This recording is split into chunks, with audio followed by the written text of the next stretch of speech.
เกี่ยวเลยบ่นะเลย ว้าโดนี่บ่หนึ่งเข้าสู่สร้างนะ เลย ใช้มาเปิดเบิ่งดูนี่พาหมอก็ได้ใช้เบิ่งสุกแล้วบ่นี่ นั่งยังเป็นหัวซานอยู่ อันเบิ่งได้บ่อยู่ในนี่ ได้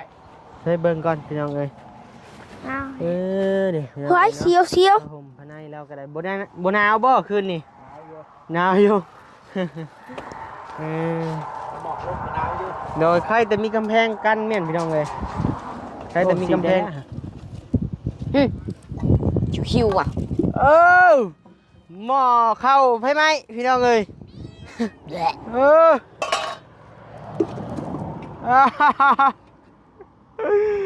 โอ้ยเกือบได้กินข้าวไหมกันได้บ่บอกนี่ เขายินเขาได้กินมันอะไรผม เห็นบ่หมอนี่ใส่น้ำน้อยโพดอันนี้ แหละ หมอข้าวจนไหม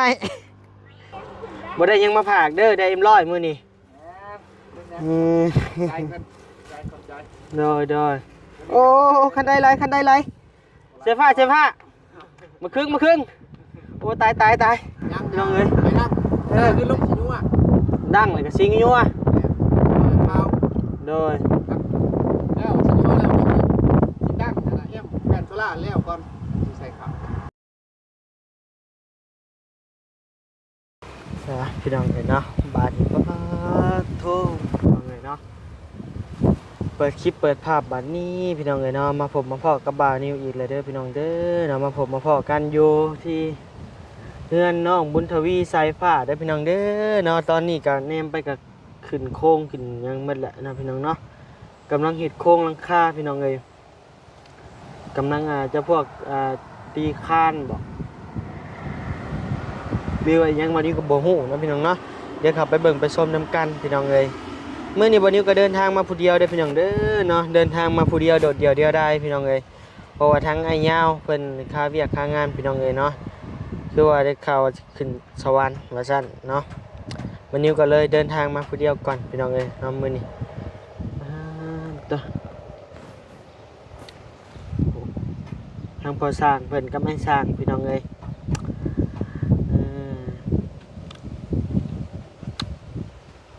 ถือว่าไวอยู่พี่น้องเอ้ยเบิ่งคลิปเมื่อวานนี้ยังได้ขึ้นดำเส้น2เส้นหนึ่งมามื้อนี้ว่า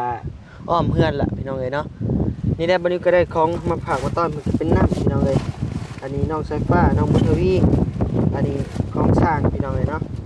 ซื้อมาฝากมาต้อนเพิ่นบัดนี้ก็บ่มีเงินมีคำนะพี่น้องเนาะสิซื้อหลายแนวหลายสิ่งหลายแนวก็ว่าเรื่องเงินเรื่องคำนี่แหละพี่น้องเอ้ยเนาะซื้อพอบันนี้ซื้อได้บันนี้ก็ได้เนาะคนละแก้วคนละตุ๊กพี่น้องเลยค่าน้ำมูกน้ำมันมานี่ก็ยังใกล้พอแห้งแหละพี่น้องเลยบันนี้ก็ได้ เอาเนาะก่อนอื่นนั่นบันนี้ก็ขอกล่าวทักทายสบายดีพ่อแม่พี่น้องเด้อนำมาทุกคู่ทุกคนบ่ว่าสิอยู่พังลาวพังไทยและก็ต่างประเทศเด้อพี่น้องเด้อเนาะเมื่อวานนี้บันนี้บ่ได้ถ่ายคลิปมื้อพี่น้องเลยเนาะถ้า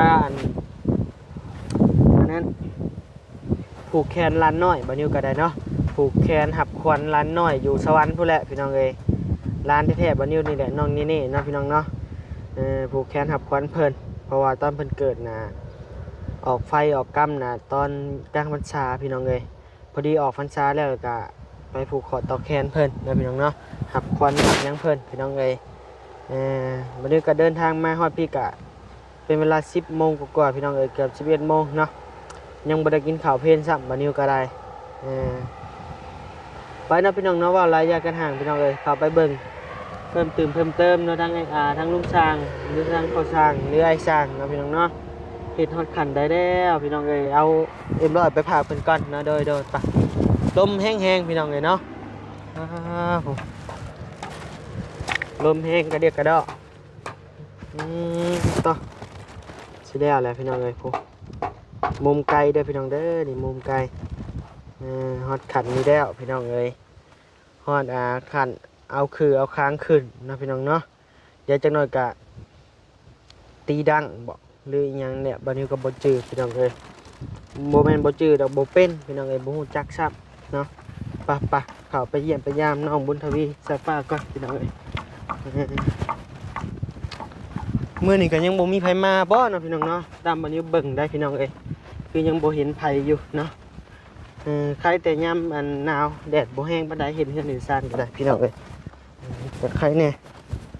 คักบ่นี่แหละแต่ว่ายามกลางคืนกลางค่ำกลางคืนมากับปะเจ้าหนาวแหละเนาะ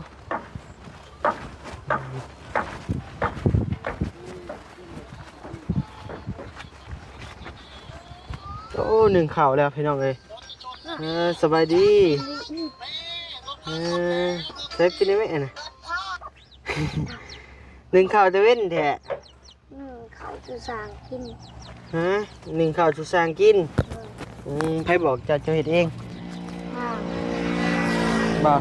เลยเขากำลังเกี่ยวยังไม่ทันแหละ โอ้เกี่ยวเลยบ่นะ เลย ว้าโดนี่บ่หนึ่งข่าวสุสานนะ เลย ใช้มาเปิดเบิ่งดูนี่พาหมอก็ได้ใช้เบิ่งสุกแล้วบ่นี่ นั่งยังเป็นข้าวสารอยู่ ฮะ มันเป็นข้าวสารอยู่กู มันลายโพด มันหลายโพดอันนี้พาหมอเจ้าบ่มีบ่หำนี่เอาพาหมอนี่ครับนี่ล้างก้อนนี่น้ำใช้นี่สวัสดีเด้อเด้อ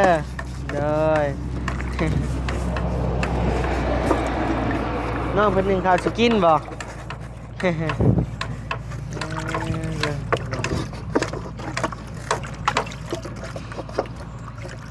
พ่อย่ามาน้ำเจ้าบ่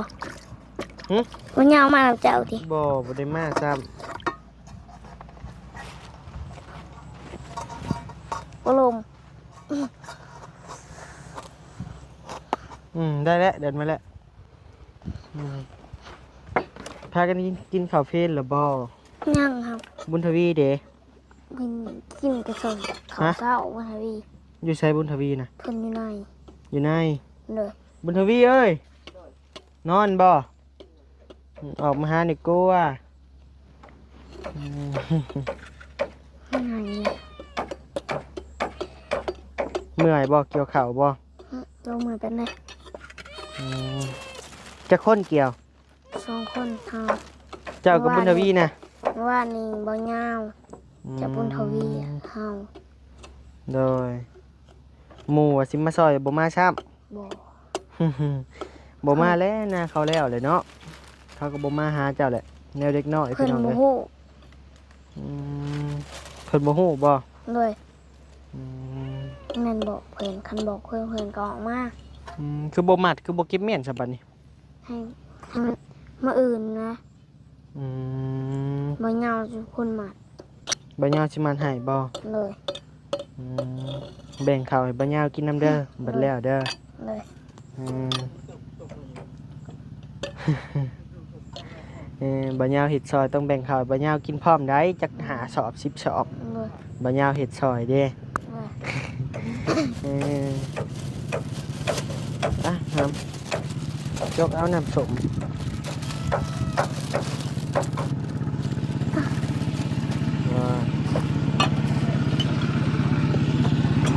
ได้น่ะ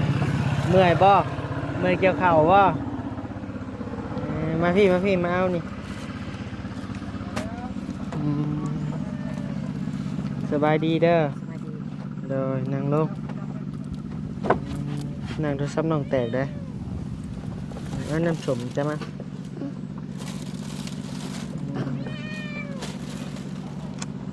ได้ยังกินสุสานกินมื้อนี่ ปลากระป๋อง ปลากระป๋องอีกแล้ว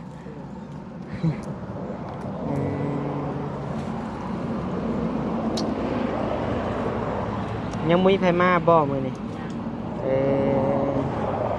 เดี๋ยวคือว่าอยู่บนนี้แนมเบิ่งคือเงียบๆเนาะพี่น้องๆมื้อนี่ทั้งเอื้อยทั้งอ้ายไผก็บ่มาพี่น้องเอ้ยมื้อนี่ยังบ่ฮอดโมงพี่น้องเอ้ยเพราะว่าบ่นิวมาแต่เว้นเนี่ยมื้อนี้มาแต่10 โมงพุ่นเอาแล้วเบิ่งเด้อหัวเข่าเด้อมันสิคว่ำนะฮะหัวเข่าสิคว่ำแล้ว น้ำมาจาก หนาวบ่บ่อาบน้ำมีจักอันนี้ อ่าวด้วย บ่เชื่อคนอาบต้องบ่หนาว นี่บ่อ่ะ แม่นบ่ผู้นี้บ่ว่า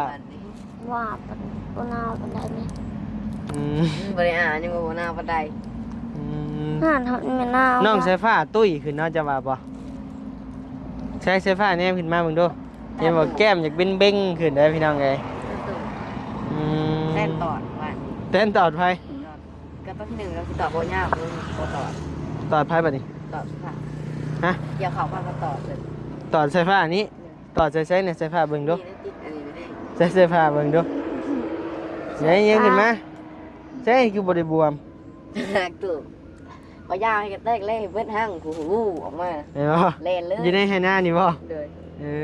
อก ำลังเกี่ยวเขาพันประเทศถ้ามันเกี่ยวอยู่ข้างนี้โบยาวมันเกี่ยวทางกลาง โดย ถ้ามันเกี่ยวทางขอบมันเกี่ยวไปส่วนมันก็ตอดตาขึ้นมาหนึ่งห้างเต้นตอดมันถ้าไปเบิ่งห้างเต้นมันโบเห็นเต้นตัวแม่มันแตกโบยาวนะตัวเราตอกมันนะ โดยอืม ตอนที่หนึ่งมันเอาได้เป็นยังไงมันเด้งคือแจ้งมาประตูเขาตูเขา อ่า เมื่อวานนี่คือว่าเห็นหลายคนมาสเตลก็มาหาบ่วันนี้เรามาเยี่ยมบ่อืมเมียช่างกับมาวันนี้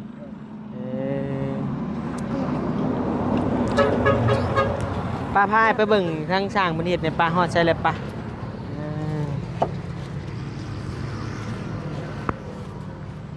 น้ำแบบนี้น้ อันใส่ผ้ามาพี่ก่อนใส่ผ้า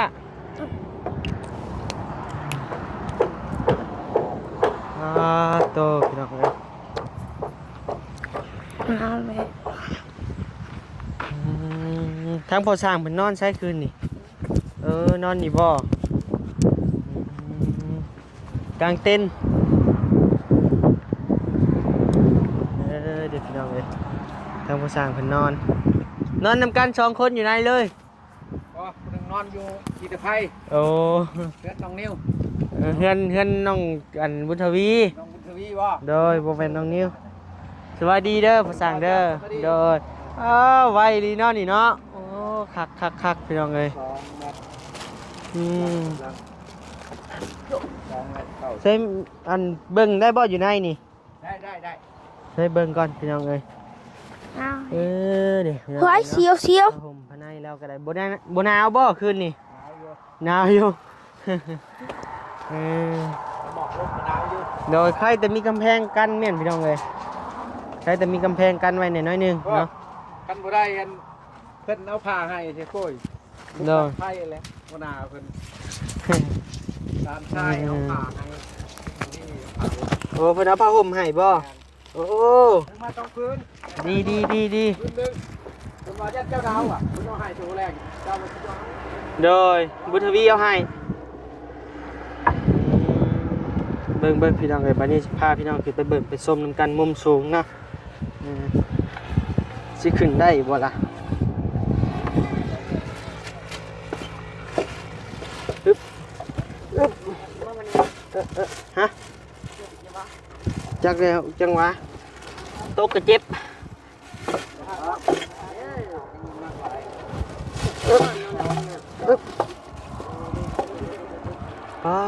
โตพี่น้องเลยครับมุมสูงบุขึ้นได้หักได้โดยไอ้เลยจะตกทับเจ้า โตเอาไอ้ช่างมาจับเอา100เนี่ยนั่งไงบ่ได้ยังมาผากเด้อได้100มื้อนี้ใจเพิ่นใจ โดยโอ้คันได้ไรเสื้อผ้ามาครึ่งโอ้ตายพี่น้องเอ้ยคือลงไปลงมาเพิ่นบ่ไหลอยู่ข้างในพุ่นแล้วแหละ ใช่นี่ฮะมันไหลได้ ถ้าขึ้นเฮ็ดจะที่แล้วล่ะ ยังบ่ไหลดิ บ่ไหล ถ้ามาขึ้นเลยว่าได้ไหลดิ น้ำหนักเจ้าไหล โดย มันหยอกๆกันนิดนึง โอ้ยน้องเอ้ยเอา ชางว่านี่ดินจนโยบลงโอ้น้ำหนัก ดินโยบบ่ โยบแต่ว่า ขนาดดินแน่นเลยได้นี่ จ้าเนี่ยยังโยบยังโยบเนาะ งอยดิ โดย กำลังเกี่ยวเขาอ่ะนี่ก็เอ้ยมันลงเลย มันลงเลย ลงเลยแต่คือก็ไม่ห้อยมื้อนี้ คือก็ไม่ห้อย ใส่ชิงว่าก็รอบแรงไปแล้ว โดย เป็นมาก่อน โดย 2 คนไว้จังนี้เลยเนาะ โอ้ก็ไวเลยนี่นะไวยอมรับอยู่ก็พอได้อยู่พี่น้องเอ้ยอืมคักพี่น้องเอ้ยแล้วบัดนี้ใส่นี่แล้วอะไรใส่ยังบัดนี้ ยังไม่ดังแต่ชินัว ดังเลยก็สิงอยู่อ่ะ เท้า โดย แล้วชินัวแล้วกินดังนะเอ็มแผ่นโซล่าแล้วก่อนใส่ข้าว โดย ว่ามันสบายเอาแอมมันบกเอ้เอาอยู่น้อยๆเห็นสบาย โดยไปเลยจังมุ่งตำลังบ่บัดนี้ แล้วเขาก็ตอกข่าว โดยใครแต่แดดบ่แห้งเนาะใครแต่ตัวเดียวนี่แหละ แม่ลงเป็นยาก โดยเอาลงก่อนเบิ่งบันไดก็คือแบบ ผมเนี่ย สิลุดสิล่วงนี่แหละ ลงคือกันแล้วจะเป็นกล่องมอง โอ้โดยลงมากินข้าวกินน้ำมาพี่น้องเอ้ยป้าโตเกือบบ่ละ ครึ่งทางลงบ้าง เอาเบิ่งดูช่างฮะอย่าว่าได้โดดได้โอ้โอ้แท้เนาะเอาเบิ่งดูช่างผู้เฒ่าบัดนี้เอาเบิ่งดูบัดนี้ ไปอยู่ว่า ช่างผู้เฒ่าเห็นได้ลงบัดนี้ คือกันนั่นแล้ว โอ้ ย่างไปนี่ละสั่งเขายิ่งไปนี่จับนี่คือการ จับนั่นนี่คือการ คอยไปแล้วเขาว่า เด้อผู้หนุ่มแลนลงมาตัดเนาะ ไปคอยมานี่ ยอมหับอยู่ นี่มันกระดึงอีกบาทเป็นยังตาน่ะยังไม่เช่าอยู่ ยังบ่เช้าใช้ให้เบิ่งมึงดูใช้มันเป็นได้ใช้อยู่ดีๆอยู่ดีๆใช้แต่ตอนพี่น้องเอ้ย ที่หนึ่งกับบ่ย่าได้เห็นนี่แหละแตกวุ่นโคกคนเนี่ยเลย แต่โคบรู้บ่ ตอดไปก่อน บ่ย่าบ่ตอดเท้าเกี่ยวเขาบ่ย่าบ่มาเกี่ยว เพิ่นเด้จะตอดตัวใดทางใดตอด บ่ตอดเฮ้ยอยู่เจ้ตัวพี่ตอด โอ้ บ่ ย ย่าเลยอยู่ แก นี่ นี่ซะ เดี๋ยวตัวเฮาต่อยหั่งมันวิ่งไปถึงหั่งแม่มันจนแดงเลยหั่ง อืม ใครจะบ่ย่าไปเกี่ยวใส่เฮาบ่ย่าไปเกี่ยวที่เพิ่นเลยล่ะเฮา อืม แดงเลยว่าหายังแดงมันคันเลย ได้ยังกินมื้อนี่ ว่าคันว่าอยู่มีกระโหลกพักกับพวกเกี่ยวไป อืมโดย ทางเข้มโอเคแล้ว เช้านี่บ่นางเข้มมาได้ใช้น่ะโอ้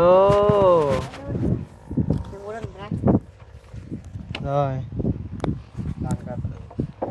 เดี๋ยวมันยังมากอะเบิดน้ำมันก็แม่นมันพอได้แม่ของกินก็กิน รุ่นโชคบ่ เอากับนี่ก็ได้ก็กินอาหารเลยเด้ โดย บ่ลีกบ่ยาวเอาไปให้ โดย ตอนเช้า ลาบกับต้ม ลาบต้มบ่อืม ใกล้เลยได้บาทนี่ได้ก็สิเป็นหลังคาแล้วบาท ใกล้แล้วบ่ ใกล้แล้ว เอา บาทนี้ก็โยกบาทนี้ภาพหลังคาเลย โดยไปเบิ่งข้าวไปเฮาไป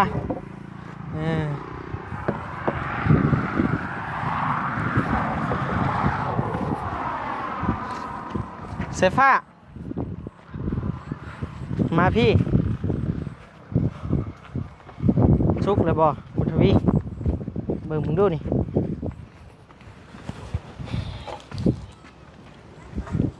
โอ้สีได้แล้วฮะ คิวๆอ่ะ หม้อเข้าไฟไหมพี่น้องเอ้ย แหละ เออ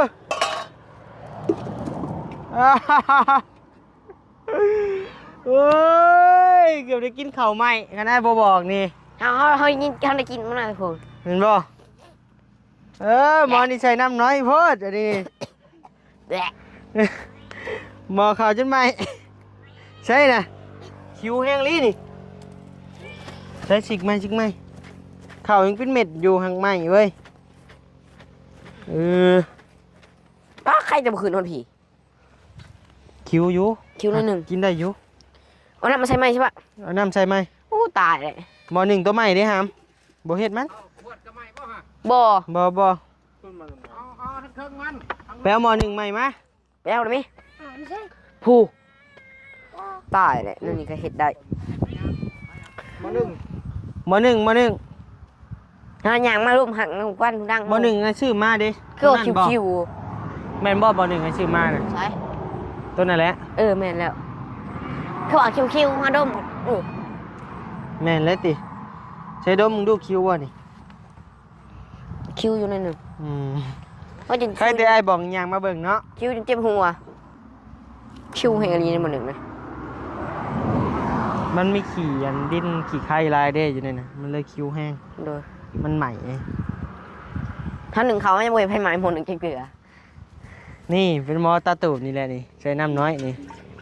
เต่าลายน้ำน้อย มันน้ำเขาน้อยไอ้ผูกน้ำจะขึ้นมันหนึ่ง พอ เมื่อเขาก็ไปเห็ดเสร็จนั่นแหละบอนิว อืม พี่น้ำไปเพียงหัวมันหนึ่งให้มันหนึ่งเข่ามือนะเข่านั่นเอี้ยงได้เข่าเพียงนี้แล้วนี่พี่น้ำมันหนึ่งก็ใส่แล้ว ผิดพลาดทางเทคนิคหน่อยหนึ่งพี่น้องเลยเพราะว่าเข่ามันลายเด้พี่น้องเลยใส่น้ำลดน้อยบัดนี้มันเลยไหมบัด ยังเขาน้อยใส่น้ำลายเลย โดน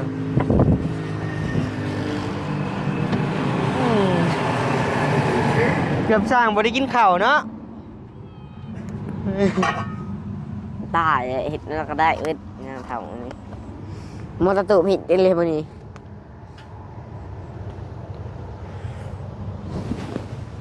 คักแฮรี ดีแต่บ่รู้พี่น้องเลย ใครจะบอนิมอย่างมาทันเนาะ โดย มาทันใหม่ขึ้นรถไปเลยแหละ รู้นะบ่ได้กินจ้อย ได้ซื้อทั้งหัวใหม่อีกแล้วมาหนึ่งใหม่อีกแล้วเขาอยากมาหอดเครื่องนี้แหละคิวคิว เซฟพาไปเบิ่งหน่อยปะอันไฮหน้านี่คือว่าเห็นพากันเกี่ยวมันแล้วบ่ ยังโมแล้วมันแดด ใส่ได้ครึ่งให้ ครึ่งให้ เออ ชิ้นแล้วนะ โดยโอ้แห้งได้นี่ ทำมาเงามาก ถ้าบ่ย่ามาจะสิเฮ็ดบ่ โดยทำหมัดนี่แหละมาเงาวันละสิหมัดนะละสิ แล้วมัดบ่เป็นบ่ เป็นต่อมาเงาเราสิหมัดน เออเอา ำแล้วให้นี่ก็ลงให้นั่นแล้วนี่ แล้วให้นี่ลงให้นั่น โดย หน้าเก้าให้เนาะ โดย ก็บ่หลายปานใดนะครับ เด็ดต่อใช่ตรงนี้แหละมาเงามองนี่มาเงานะกบมันไปเขาอะไรกันมันไปอยู่นี่แล้วมาเงานะนี่เด็ดมาเงาอยู่ตรงนี้แหละ เดี๋ยวหันมันบินอยู่หัน นี่มันวิ่งนั่นนี่แหละมาหัดนี่มันเกี่ยวไปต้องก็เจ็บนี่แหละไปเนี่ยไปต่อนี่มาต่อเขาก็เต้นเจ็บเลยค่ะยังไปต่อตอนกลางคืนเขาก่อนมันแดงเขาไปเป็นตุ่มมาแจ้งเขาเขาเยอะเขาจะดีตาตัวเป็นไงเขาก็ตื่น เอานะพี่น้องเนาะคลิปนี้ก็บ่นิวก็สิได้มาอัปเดตอัปชมให้พี่น้องได้เบิ่งเพิ่มเติมเนาะบ่นิวก็ถึงเวลาก็พอสมควรแล้วพี่น้องเลยบ่นิวก็สิได้จบคลิปไว้เพียงส่านี้เด้อพี่น้องเด้อเนาะ ขอบใจผู้รักผู้ใหญ่เมื่อทุกท่านที่เข้ามารับชมคลิปบ่นิวสะพานบุญนะบ่นิวก็ขอบใจหลายๆเด้อพ่อแม่พี่น้องเบิดทุกคนเอาบ่นิวก็บ่มีคำว่าหยังหลายนอกจากคำว่าสบายดี สบายดี โดย